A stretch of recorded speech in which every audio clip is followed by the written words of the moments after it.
Военные НАТО готовы взять оружие. Москва делает заявление для Альянса. Новый штаб западных военных под Санкт-Петербургом обещают прикопать детали. Россия начала переброску войск. Куда движутся эшелоны с военной техникой? Зеленский созывает срочное совещание. Сотни депутатов должны явиться в офис президента. Что на кону? Громкий скандал в России. Заговорили о вторжении в Казахстан и поставили под сомнение его независимость. Что стоит за скандальным призывом о необходимости рейда спустя всего несколько дней после заявления Зеленского об угрозе для Астаны со стороны Москвы? Германия заявляет о нападении с воздуха. Под прицелом авиабаза Бундесвера. Берлин планирует перейти к режиму, который позволит мгновенно открывать огонь. О чем речь? Америка готовит вторжение. Белый дом направляет силы на захват территории другой страны. Узбекистан подписывает меморандум с Вашингтоном, для чего американцы собираются зайти в страну. Об этом и не только, досмотрите. Всем привет, это «Время Прядку», коротко, четко и по делу о том, о чем говорят в мире. Как всегда, жду ваших комментариев и ответов на мои вопросы. Пожалуйста, поддержите лайком и поделитесь видео на своих страницах в соцсетях. Время начать. Виновата не Москва. Латвия пока не нашла доказательств, что за масштабной DDoS-атакой на государственные сайты страны стоит Россия. Об этом заявил замглавы киберцентра ЦЕРТ ЛВ Варис Тейванс, отметив, что пока ни один источник не указывает на то, что атаку планировали в Москве. Хакерский удар на этой неделе парализовал работу сайтов примерно на час. Впервые с 2022 года латвийская кибероборона дала сбой. Сейчас идет расследование, результаты которого ожидаются через неделю. Премьер Эвика Силиня подчеркнула, что данные не были похищены, а цель атаки лишь вывести ресурсы из строя. Она потребовала отчеты от всех ведомств, чтобы понять, почему на этот раз защита не сработала. Венгры не хотят быть в одном Евросоюзе с украинцами, и Будапешту необходимо заботиться о собственной судьбе, основываясь на мнении граждан страны. Такое заявление сделал премьер-министр Венгрии Виктор Орбан. Он считает, что его стране или же Евросоюзу, если Украина станет его членом, придется разделять судьбу Киева, а значит рано или поздно начать воевать с Россией. Орбан задается вопросом, зачем Будапешту разделять тяжелую судьбу Украины, если судьба венгров легче, чем у украинцев. Это цитата. К тому же в Будапеште заявляют, что умирать за Украину венгры не хотят. Он также передал сигнал Зеленскому и Брюсселю. Никто не имеет права брать деньги из карманов венгров только потому, что эти деньги кому-то нужны. А если Украина станет частью Евросоюза, то финансовое бремя упадет на плечи других стран ЕС. Орбан, напомню, выступает за стратегическое соглашение с Украиной, а не ее вступление в ЕС. Помогать им в меру наших сил – это нормально. Но зачем брать на себя их плохую судьбу, как старую одежду? Это детская мысль. Такое можно думать в 13-15 лет, как в романтических фильмах, что хорошо бы влезть в шкуру людей с тяжелой судьбой и нести ее. Но зачем это делать, если мы можем этого избежать? Мы их жалеем, сочувствуем, они героически борются, давайте их поддерживать, но мы не хотим разделять их судьбу. Их судьба в том, что они живут рядом с Россией и постоянно воюют с русскими. Мы не можем это изменить. И не помощь, если мы возьмем на себя все то, от чего они страдают.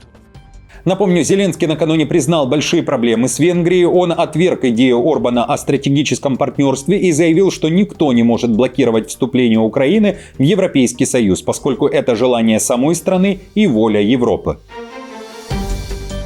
Военные НАТО в полной боевой готовности уже находятся в 300 километрах от Санкт-Петербурга и всего в 130 километрах от границы с Россией. Альянс открыл штаб в Финляндии, в городе Миккеле. Речь о штабе сухопутных сил НАТО для Северной Европы. Финская пресса пишет, что это полноценный командный центр, который в случае конфликта возьмет на себя руководство всеми наземными операциями НАТО в регионе. Его задача – планировать, координировать и при необходимости направлять боевые действия на северном фланге Альянса на случай войны между Россией и НАТО, о которой так часто говорят в Европе и о которой буквально в четверг, 2 октября, говорил Путин, уверяя, что Россия не собирается воевать с Альянсом. Отмечу, что в мирное время в штабе будут постоянно работать около 50 офицеров из 7 стран, включая Финляндию, США, Швецию и Великобританию. Быстрота процесса подчеркивает несколько вещей. Во-первых, это показывает, что Финляндия является поставщиком безопасности и принимает активное участие в защите северного фланга НАТО.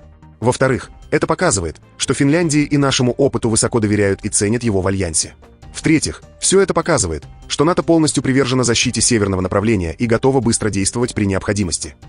В Комитете Госдумы РФ по обороне считают, что НАТО делает шаги, которые не имеют ни с тактической, ни с оперативной точки зрения никакого смысла. Кроме того, прозвучало и заявление Москвы для НАТО. Все штабы, которые они выкапывают, Россия прикопает и даже не заметит. Это была цитата. Заявление сделал Андрей Колесник, член Комитета Госдумы по обороне.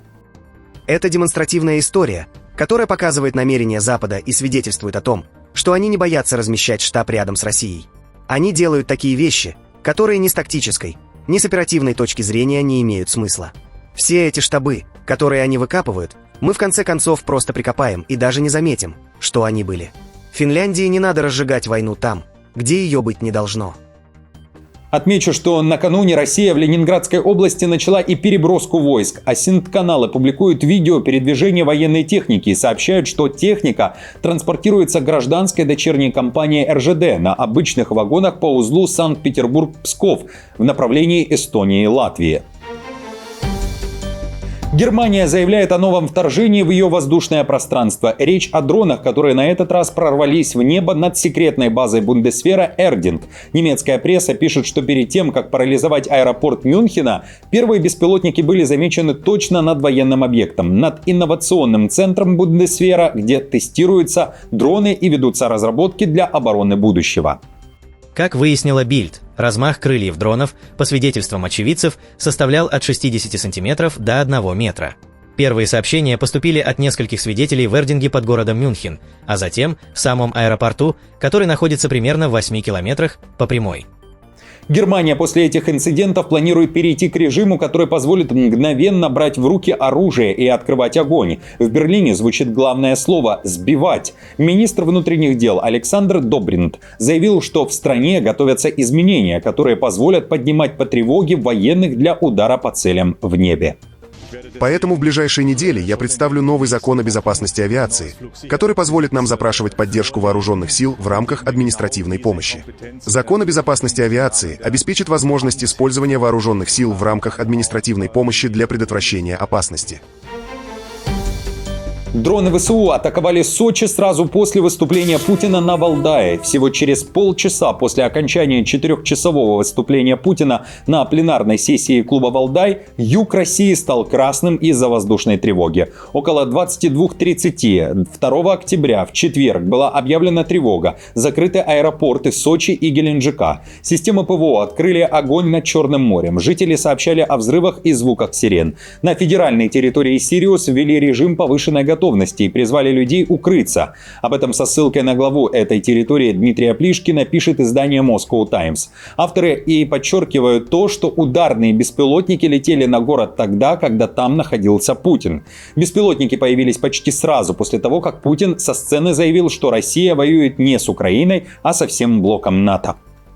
Согласно сводкам Минобороны РФ, с 21 часа 30 минут 2 октября до 7 часов 3 октября силы ПВО и РЭП ликвидировали 11 украинских дронов над акваторией Черного моря и еще 4 цели в Крыму.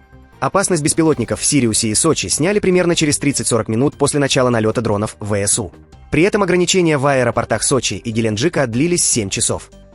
Это уже второй налет на Сочи за месяц. В сентябре дроны также атаковали районы рядом с президентской резиденцией Бочаров-Ручей. Тогда это произошло вскоре после массированного удара РФ по Киеву. И также во время визита Путина в Сочи. В Кремле заявляли, что налет дронов ВСУ не повлиял на график Путина. В России заговорили о вторжении в Казахстан. Скандальное заявление о необходимости провести рейд на территории соседней с Россией республики сделал Сергей Мардан, ведущий проекта «Соловьев Лайв». В своем посте в Телеграм он поставил под сомнение независимость Казахстана, выделив слово «независимый» кавычками. Поводом для такого призыва идти на территорию чужого государства стали дроны, которые накануне атаковали НПЗ «Орскнефтеоргсинтез» в Орске. Это маленький, еще 2 больших. Сейчас, по-моему,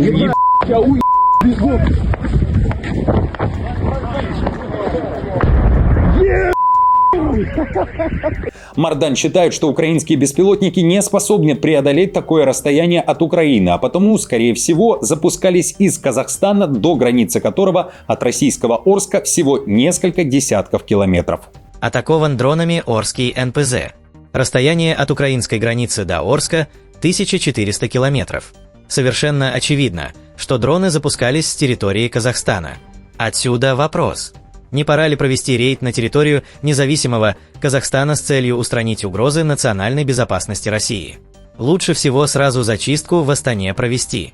Отмечу, что вечером в пятницу Мардан удалил свой пост про Казахстан. Интересно, но заявление российского ведущего появилось буквально через 4 дня после того, как Зеленский назвал Казахстан страной, которая может пострадать от действий России. Напомню, что в мае этого года власти Казахстана запретили въезд в страну 4 действующим депутатам Госдумы РФ и 1 бывшему российскому парламентарию. По данным Deutsche Welle и Moscow Times, речь шла в том числе и о вице-спикере Госдумы. Петр Толстой, в частности, заявлял, что после Украины следующей проблемой для России может стать Казахстан. Он также назвал Алматы городом верный, построенным русскими, и обвинял Казахстан в попытке выдумать собственную историю, чтобы отмежеваться от России, пишет издание.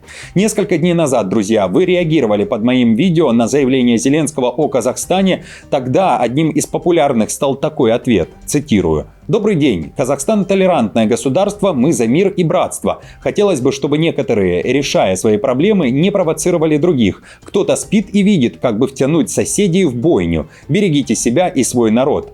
Или вот еще один комментарий. Когда немцы напали на СССР, мы все равно всегда учили немецкий язык. Чем больше языков знаешь, тем лучше. А на Казахстан Россия никогда не нападет. Не трогайте Казахстан, у нас все спокойно, дружно. Хотим говорим на русском, хотим говорим на казахском. И это правильно. Итак, друзья, ваше отношение к словам российского медийщика. Что думаете о запуске дронов и призыве провести рейд в Казахстане с целью, цитата, «устранения угрозы нацбезопасности России»? Оставьте свое мнение также под этим видео. Спасибо всем, кто пишет. Спасибо также за вашу поддержку лайком. И да, не забывайте подписываться, жать на колокольчик, чтобы не пропускать выхода нового видео. А я продолжаю. Зеленский созывает в Киеве совещание. В офис президента по его требованию должны приехать несколько сотен депутатов из партии, лидером которой он является. Речь о «Слуге народа». На кону авторитет Зеленского. Разговор с депутатами состоится на следующей неделе. Это будет уже 2-я попытка за последние недели. Первая встреча 16 сентября обернулась фиаско. Пришла только половина фракции, а разговор превратился в хаотичный поток вопросов, а сам Зеленский, по словам источников, выглядел раздраженным и недовольным. Об этом на своем YouTube-канале «Зализный нардеп» рассказал один из украинских народных депутатов Ярослав Железняк.